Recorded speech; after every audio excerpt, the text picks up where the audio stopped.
Magandang hapon mga ka-Vistop. May panibagong sama ng panahon na namataan sa Pacific Ocean na ito rin ay patungo sa ating bansa.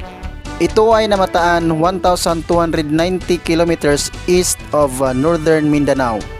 Sa ngayon ito ay isang tropical depression pa lamang na umabot na sa 55 kilometers per hour na ang lakas ng kanyang hangin.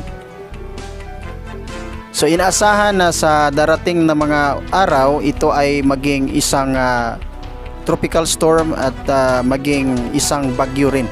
Patuloy lang sa panonood sa mga videos natin, lalo na patungkol sa panahon dahil siguradong meron tayo mga updates tungkol dyan. Maraming salamat, huwag kalimutang mag-like, mag-subscribe and God bless.